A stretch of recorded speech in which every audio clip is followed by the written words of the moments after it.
Hello everyone, programming knowledge के Python के Hindi course में आप सबका स्वागत है। हम आज पाइथन के वेरिएबल्स के बारे में जानेंगे।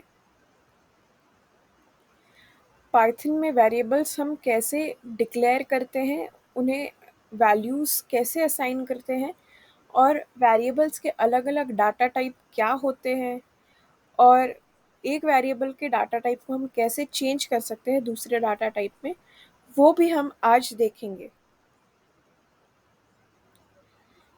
तो वेरिएबल होता क्या है? वेरिएबल कुछ नहीं, एक कंटेनर होता है जो एक डाटा वैल्यू को स्टोर करता है। एक कंटेनर जो कोई डाटा वैल्यू को स्टोर करता है। तो यहाँ पे हमने आप देख सकते हैं वेरिएबल असाइनमेंट में x को 2 माना है।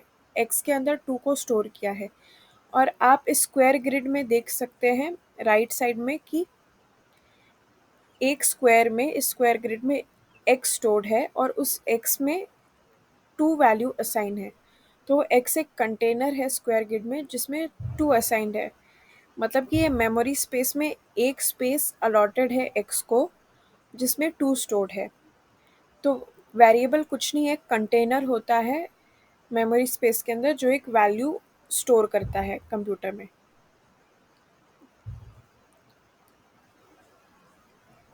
और वेरिएबल्स बहुत सारे डाटा टाइप के हो सकते हैं। हम आज 4 डाटा टाइप्स के बारे में डिस्कस करेंगे। पहला इंटीजर वेरिएबल, तो कोई भी वेरिएबल जो पॉजिटिव या नॉन पॉजिटिव नंबर्स से बना है वो इंटीजर वेरिएबल है, वो होल नंबर होना चाहिए, याद रखिए। और अगर कोई भी वेरिएबल डेसिमल नंबर्स से बना है या फिर फ्लोटिंग पॉइंट रिप्रेजेंटेशन एक्सपोनेंट के फ्लोटिंग पॉइंट रिप्रेजेंटेशन से बना है जिसमें ई आता है काफ़ी बार नंबर्स में, तो वो फ्लोट वेरिएबल है।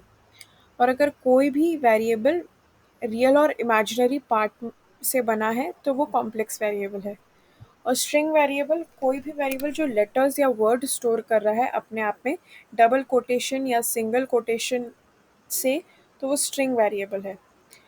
और अगर हम पाइथन में वेरिएबल का डाटा टाइप जानना है तो हम टाइप ऑफ यूज़ कर सकते हैं। तो कुछ डूज एंड डोंट्स होते हैं वेरिएबल में कि हम कोई भी वेरिएबल में स्पेशल कैरेक्टर्स यूज़ नहीं कर सकते, जैसे कि percentage, asterisk, exclamation mark, dollar sign, ये सब हम बिल्कुल भी यूज़ नहीं कर सकते। और हम अंडरस्कोर्स भी वेरिएबल के शुरुआत में यूज़ नहीं कर सकते, बीच में यूज़ कर सकते हैं बट शुरुआत में नहीं। और हमें कभी भी वेरिएबल को कैमल केस में रिप्रेजेंट करना चाहिए। कैमल केस आप देख सकते हैं 2 टाइप के होते हैं। एक अपर कैमल केस, अपर कैमल केस में हम पहले वर्ड का पहला लेटर कैपिटल लिखते हैं और दूसरे वर्ड का पहला लेटर कैपिटल लिखते हैं। और लोअर कैमल केस में पहले वर्ड का पहला लेटर लोअर केस में लिखते हैं और दूसरे वर्ड से शुरुआत जब होती है तो उनके पहले लेटर हम कैपिटल में लिखते हैं। और ये याद रखिएगा कि पाइथन में वेरिएबल्स केस सेंसिटिव होते हैं। तो अगर आपने एक वेरिएबल का नाम स्मॉल ए दिया और एक का कैपिटल ए दिया तो दोनों सेम वेरिएबल नहीं होंगे, दोनों अलग-अलग वेरिएबल होंगे। तो हमने वेरिएबल के बारे में बहुत सारी बातें कर ली। अब हम थोड़ा सा एप्लीकेशन भी करके देखते हैं। तो मैं वापस से मैंने स्टार्ट मेन्यू खोला और मैंने आइडियली टाइप किया। पाइथन का एक एनवायरनमेंट, बेसिक एनवायरनमेंट आता है आइडियली। इसे मैंने पिछले वीडियोस में भी एक्सप्लेन किया है कि ये क्या होता है। अगर आपने नहीं देखा तो प्लीज़ पुरानी वीडियोस रिवाइज कर लीजिए।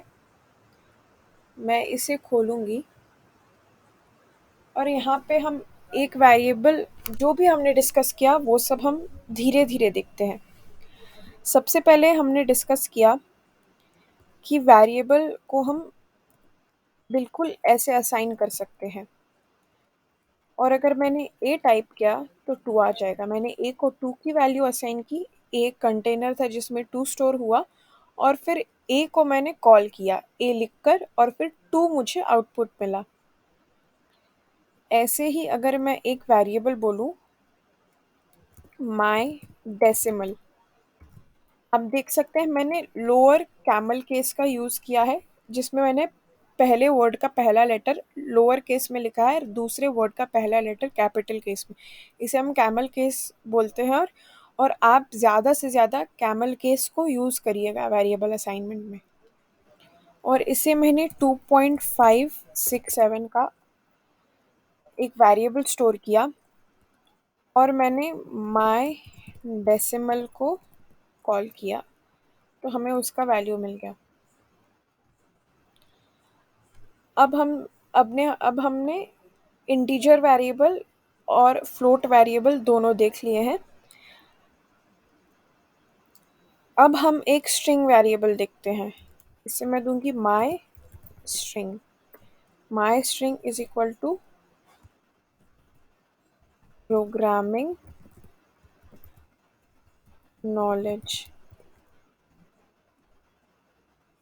और अगर मैंने माय स्ट्रिंग कॉल किया तो मुझे प्रोग्रामिंग नॉलेज मिल जाएगा। और मैंने वापस से कैमल केस का ही यूज़ किया और मैं डबल कोटेशंस भी यूज़ कर सकती हूँ। Programming knowledge.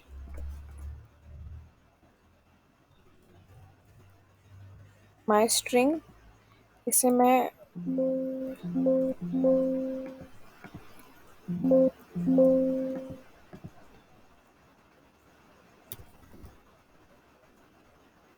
तो मुझे वापस से प्रोग्रामिंग नॉलेज का ही आउटपुट मिला, क्योंकि मैंने उसमें कुछ नया वर्ड स्टोर नहीं किया। मैंने बस डबल कोटेशंस यूज़ किया, मुझे सेम ही आउटपुट मिला। और अगर मैंने my string is equal to this is a sentence,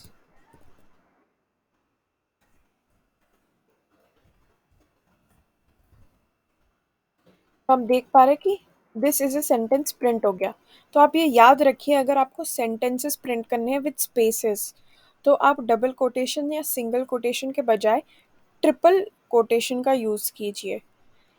3 upper comma डालिए और दिस इज ए सेंटेंस या कोई भी सेंटेंस आप डालेंगे तो आपको ऐसा आउटपुट मिलेगा।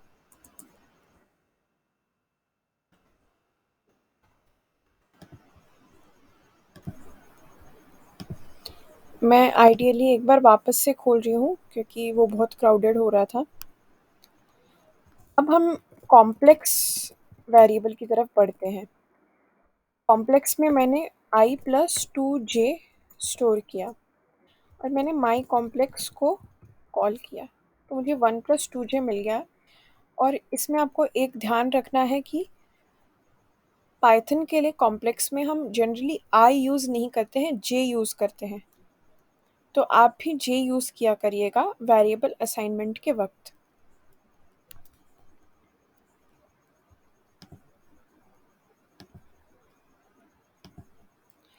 हमने डिस्कस किया था कि हम स्पेशल कैरेक्टर्स या अंडरस्कोर यूज़ नहीं कर सकते, तो मैं आपको एक बार यूज़ करके दिखा देती हूँ और आपको भी कंफर्म हो जाएगा कि नहीं, वी कांट डू दिस। अगर मैंने ऐसा कोई वेरिएबल लिखा और इसे मैंने असाइन किया, तो आप देख सकते हैं सिंटैक्स एरर आ रहा है। इसका मतलब मैं ये यूज़ नहीं कर सकती। अगर मैंने अंडरस्कोर पहले डाला और मैंने सेम चीज़ लिखी तो हो गया। अंडरस्कोर हम पहले डाल सकते हैं, लेकिन हम जनरली डालते नहीं हैं, हम वर्ड के बीच में डालते हैं एक रूल के मुताबिक। और अगर मैंने एस्ट्रिक डाला तो भी मुझे सिंटैक्स एरर आया।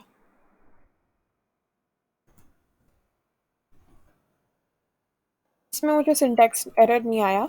पर याद रखिए, आप अंडरस्कोर्स पहले मत डालिए, हमेशा कैमल केस यूज़ करने की कोशिश करिए। सिंटैक्स एरर नहीं आएगा, बट स्टिल वो असाइन गलत हो जाएगा या वो दिखने में अच्छा नहीं लगेगा, वेरिएबल समझेगा नहीं, आगे वाले को कोड ही नहीं समझेगा।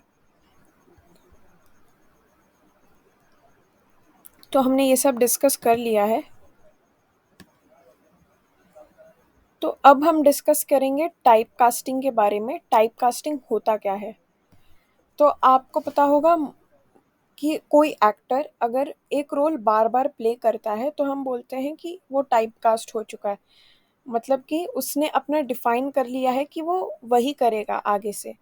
तो अगर हमें वेरिएबल को भी कुछ डेफिनेशन देना है, कुछ कि वो कुछ अलग अपना डाटा टाइप दिखा सकता है, तो हम उसे टाइप कास्ट कर सकते हैं। जैसे कि माई वेरिएबल इज इक्वल टू 23, तो मैंने एक्स को माना फ्लोट कर दिया यहाँ पर, और फ्लोट के अंदर माई वेरिएबल लिख लिया। तो अब हम इसे ही टाइप कास्टिंग कहते हैं। और अब हम इसके कोड की तरफ बढ़ते हैं कि ये हमें आउटपुट क्या देगा। एक्स को अगर हम प्रिंट, मैं वापस से एक नया आइडियली खोल रही हूँ जो क्राउडेड ना हो। अब देखिए हम टाइप कास्टिंग कैसे कर सकते हैं। हमने देखा, हम वापस माय वेरिएबल एक डिक्लेयर करते हैं, इसे मैंने 3 असाइन किया। अब मैं माय वेरिएबल अगर कॉल करूँगी तो मुझे 3 आएगा। मैंने इसे टाइप कास्ट कर दिया, type casted, type casted float, या फिर type casted float in camel case, preferred यही रहेगा। तो उसे मैंने फ्लोट माय वेरिएबल लिख दिया। अब मैंने टाइप कास्टेड फ्लोट को कॉल किया तो मुझे 3.0 आ रहा, मतलब फ्लोटिंग पॉइंट रिप्रेजेंटेशन में मुझे माय वेरिएबल की वैल्यू आ रही है। अगर मैंने इसे टाइप कास्ट किया कॉम्प्लेक्स में, वापस से कैमल केस यूज़ किया,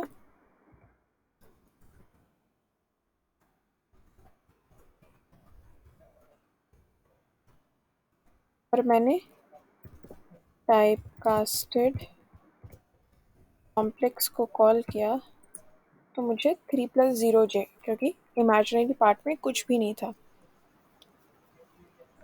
मैंने इसे टाइप कास्टेड स्ट्रिंग किया। स्ट्रिंग में कैप टाइप कास्ट करने के लिए हम str यूज़ करेंगे, ये ध्यान रखिएगा। और सारे वेरिएबल्स कैमल केस में।